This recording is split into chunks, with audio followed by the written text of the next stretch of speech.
สบายดีเด้อพ่อแม่พี่น้องสาวลาวและสาวไทยทุกมุมโลกเนาะมาพ่อกับครอบครัวขอทานเด็ก2 3 4 5 6 7 8 9 10พ่อแม่พี่น้องมื้อนี้ก็เป็นมื้อวันเสาร์ เนาะอากาศดีว่าสั้นซะ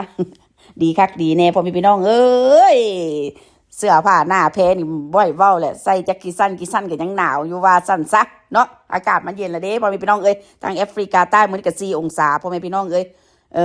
ก่อนสิแจ้งคือสิมันประมาณลบพุ่นแหละไปลบแต่ว่ามาตอนนี้นะแดดออกมาแล้วหนึ่งก็เลยว่า4 องศาว่าสั่นซัก มาเว้าสู่ฟังสนอกว่าพ่อแม่พี่น้องเอ้ยมาติดตามเน็ตไอดอลของเฮาขึ้นคือเก่าพ่อแม่พี่น้องเป็นจังได๋บักหน้าหีฮะบักฮาปากหีน้องในโหยหาแฮงติโหยหาคนที่ว่าโอเคส่งเงินส่งคำให้สแต็กแดกตับมึงติฮะมึงบ่ต้องมาเว้าออกมาแต่ว่าโอเคมึงเดี๋ยวมึงนี่อยากปากเป็นออกเป็นหญิงน่ะมึงมาออกมาโลดนะบักฮาปากน้องในโอ้กูอยากยืมปากมึงมาดูดซ่วมเฮือนกูเด้เนาะความปากความเว้าของมึงนะนี่บ่นะพออีมานาบ่นี่ว่าพออีตาขี่นี่ว่าพออีผีบ้าฮะมีลูกปัญญาอ่อนมันมีเหตุการณ์เกิดขึ้นเหตุบ้านการเมืองแท้เดียวโอเคมึงสิเว้ามึงสิว่าในทางทำนองที่ว่ามันดีๆเอาไปเอามาสู่แห่งมาเว้าแบบนี้ให้กับแอดซี่สำเนาะจะแม่นมึงปากมามึงปากเป็นมึงอยากโหยหาอยากได้เงินได้คำจากถงของคนอื่นแหงตีบอกฮะบักฮามึงคันมึงอยากได้เงินได้คำแต่มึงก็ไปซอกหาเฮ็ดเวียกงานทำตีฮะมึงพาอีขี่ข้ามามุดหยังอยู่คอกแบ่นี่สนะฮะตายแต่ละมือแต่ละเว้นแต่ละเดบ่มีย่างออกมานั่งเว้าออกมานั่งว่าโอ้ยบักหน้าหีบักหน้าแซมแตดจะเป็นพอมึงแม่มึงโคตรเงาเล่าก่อมึงคือสิภูมิใจแข่งด้อยได้ยินความเว้าของมึงมื้อนี้นะกูบ่แปลกใจจักหน่อยได้ว่าเป็นอย่างโอเคโคตรเงาเล่าก่อมึงเขาจะคอยบ่เอามึงฮะปกติเนี่ยนะกันหาว่าโอเคมึงตกทุกข์ได้ยากลำบากอย่างซี่นะครอบครัวโอเคต้องวิ่งเข้าหากันกูเห็นแต่หัวปอดมึงนี่ตัวเล่เล่ร่อนโอเคก็มียิงสแต็กแดกหาแถมมีนำซ้ำยังให้มียิงโอเคหาให้สแต็กแดกหาอีกบาทนี้ฮะซัวก็หมาอีกคำว่าเว้าออกมาเลยมีแต่อยากบอกว่าโอเคอยากได้เงินกูจะเอาแต่เฉพาะแต่ว่าคนที่ว่าให้กูว่าสั้นโอ้ยผู้ใดสิไปโอเดี๋ยวมึงสแต็กแดกหาขนาดอาทิตย์นึงละ20,000 บาทยังสูงยังบ่พอมกบ่พอใจฮะหาเรื่องหาแล้วแถมมีนำซ้ำนะอยากด่าผู้ใหญ่ใจดีแลกกับยอดวิวสันดานหมาฮะเว้าออกมามีคำใดมีแต่เงินคันสู่อยากได้เงินน่ะสู่คือว่านางเทศเอาซะฮะนางเทศเอาแต่แม่สมมือที่เขาหาเงินหาคำเขาทำมาหากินค่าขายง่ายมือบ่คือหัวปอดกับพวกมึงบ่มีสแต็กแดกหาอะไรเป็นเล่นเราซอกหายืมเงินคนบัดพอยืมเงินมาได้แต่สะพัดมาเว้ากระทบกระแทกกระทางเส้นกับเจ้านี่ฮะด้ามภาษาเงินว่าสั้นด้ามภาษาเงินคันว่าด้ามภาษาเงินนะมึงแลนไปยืมเขาให้อย่างซะนะฮะเขาให้นะมันก็เป็นบุญหัวมึงพอแหงแล้วเขาเฮ็ดน้ำมึงน่ะมันบุญหัวพวกมึงพอแหงแล้วขนาดโคตรเงาเล่าก่อพวกมึงน่ะมันยังบ่เฮ็ดกันพวกมึงฮะในแม่คันเว้าออกมาคำใดว่าสั้นโอเคคันเข้ามาคบหากันแล้วโอเคคันเข้ามาสิมาทำลายครอบครัวกูดิสุบ่ต้องเข้ามาดอกว่าสั้นมันผู้ใดจะเข้าหามึงล่ะตอนนี้นะกูถามมึงเด้เขาหู้รสชาติละเด้นะเขาได้ลิ้มลองมาพอแหงแล้วว่ากันอยู่กับพวกมึงน่ะมันสิเป็นแบบใดนะมีแต่ความเดือดร้อนมีแต่น้ำปัญหามาให้เขาฮะเป็นตาเขาจะเอาติ่งยองปากมึงไว้แท้ละบักปีฮะบักฮานหีปากหีน้องไหนเว้ยพ่อแม่พี่น้องเอ้ยปากนี่ว่าเซนโอเคโอ้ยปั่นขยะปั่นมันอย่างก็แมงบอกแมงมีแมงเมาโอเคปั่นนอนมุตโอเคสะสมอยู่ในหันน่ะอยากให้คนเข้าใจอยากได้เงินของคนอื่นแหงว่าสั่นซะมึงก็ว่าเป็นมึงผู้นึงติฮะมึงบดเนื้อบดตูมึงก็บ่เป็นย้อนปากมึงนี่ติฮะบอกอีค่าค้างคกแม้กูขึ้นศาลกูชอบกูจะไปให้มันจุดสูงสุดว่าสั่นเนี่ยเป็นจังใดล่ะฮะชีวิตมึงมาอยู่ในคอกแบ่นี่ก็บ่แม่นย้อนปากมึงบ่แม่นติฮะท้าทายดีนักท้าทายกับระบบน่ะแถมมีหนำซ้ำโอเคยังมาท้าทายคนจังสั้นท้าทายคนจังซี่แล้วเบิ่งว่าสั้นตัวเองยังบ่ดีเพียงพอเท่าใดปานนั้นโอเคยังไปกลางยังไปเว้าให้กับคนอื่นนะเว้าทางให้คนอื่นเสียมกเสียใจตั้งที่ว่าเขาเอาเงินให้มึงยืมแท้ๆพวกมึงนี่ต้องมันเนรคุณเนาะเนรคุณให้เห็นเลยเนาะ บ่นั้นได้ตายจากกันนะมึงยังเนรคุณให้โตเป็นๆให้เห็นเลยตายกูบ่คิดบ่นึกบ่ฝันว่าพวกมึงสิซัวได้ใจฮอดปานนี้นะเสียดายเนาะน้ำตู้น้ำนมที่ว่าแม่มึงเลี้ยงมึงมาเนาะปีเนาะแม่มึงเบ่งออกจากหีมาน่ะแม่มึงคือสิเจ็บแม่มึงคือสิปวดนะป้อนข้าวป้อนน้ำมึงโอเคให้มึงน่ะโอเคใหญ่สูงมาจนเท่าสูมือนี้กูเสียดายเวลาที่ว่าแม่มึงน่ะนะสละเหงือสละแหงสละเวลาที่ว่าโอเคอุ้มท้องมึงมาฮะบุญคุณมึงยังเฮ็ดกับแม่มึงยังเฮ็ดกับคนอื่นเฮ็ดได้กับคนอื่นบ่ได้มึงก็บุญคุณนับแม่มึงก็ยังเฮ็ดบ่ได้คือกันนะแม่มึงตายไปนี่นะมึงเฮ็ดมันสังฆทานหาแม่มึงบ่ฮะบักซาดซัวนางสแต็กทุเรียนโอเคเป็นผู้เป็นทาสคันสิเป็นสิตายแล้วจะส่งให้ลูกหลานมายุ่งยากนำเนี่ยความเว้านี่นะพอมึงเนี่ยจะเป็นภูมิใจครับภูมิใจแน่เนาะอีตาวงเนี่ยเนาะตาย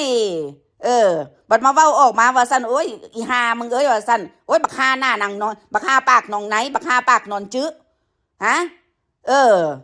เกาะมึงไปเกาะลงไปเกาะหีค้างคกน่ะนะเกาะแง้มแตดมันไว้หลายๆเลี้ยมันคักๆโลดเอาจนมันแบบว่าโอเคมันไปสู่จากกันบ่ได้พุ่นล่ะนะ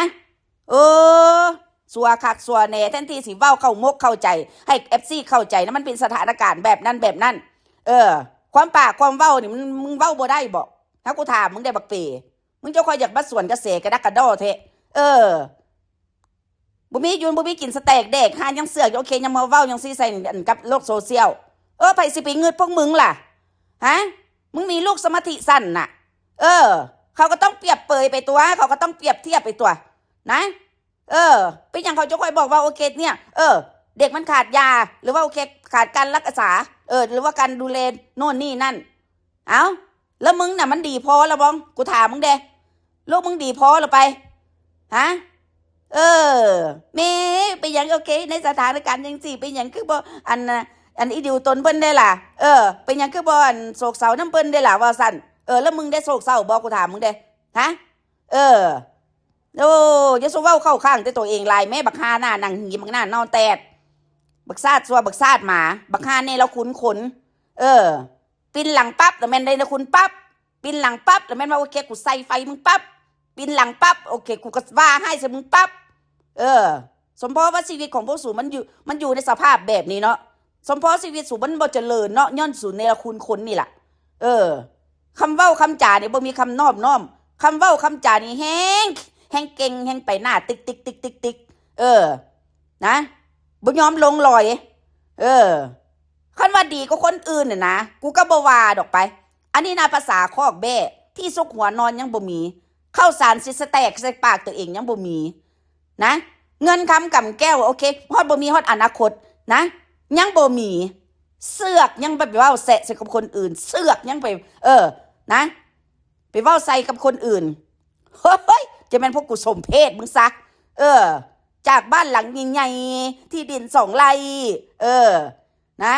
อวดโอ้สาวบอกชาวบ้านโอ้ยเงินเดือนกู YouTube นี่กูโอ้ยกูจินบ่เบิดที่ไหนได้ไปโกงเขามาไงฮักคาหัวแต่ละซ่อง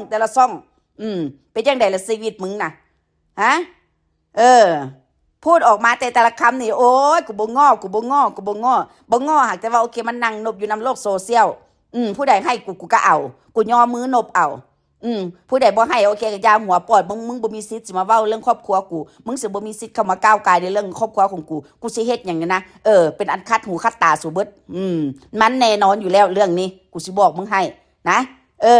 อันใดที่ว่าพวกกูเฮ็ดได้พวกกูก็เฮ็ดอันใดที่ว่ากูประจานได้กูก็ประจานนะกูก็บ่ไว้หน้าพ่อหน้าแม่มึงคือกันละวะนับภาษาซ่องแสนซับแสนซับบนอย่างแสนสาหัสซ้ำไปเดี๋ยวนี้น่ะเบิดทางทำมาหาแดกเอาเรื่องอันแบบอันเนี้ยบ่ดีในสังคมเอาออกมาเว้านำโลกโซเชียลอยากให้คนไปนิยมชมชอบมึงผ่านช่วงนั้นมาพอแหงแล้วบักเป๋มึงสิหวนกลับคืนไปนะให้มีคนโอนเงินให้มึงสแต็กแดกตับเนี่ยมันบ่มีทางดอกนะสมมือเนี่ยมึงได้สแต็กเพราะว่าย้อนอย่างมึงไล่ฆ่าอีขี้ฆ่ามึงตีนที่มาอีหานี่นะไปซอกหายืมเงินยืมคำนะคันอีนี่นะโอเคเจ็บป่วยกับบ่ได้อีนี่ลาคิดกับบ่ได้นะต้องทำงานให้กับมึงนะแล้วมึงเลยเฮ็ดหยังฮะมึงอย่าบอกได้ว่าโอเคมึงนั่งจิ้มโทรศัพท์มันคืองานของมึง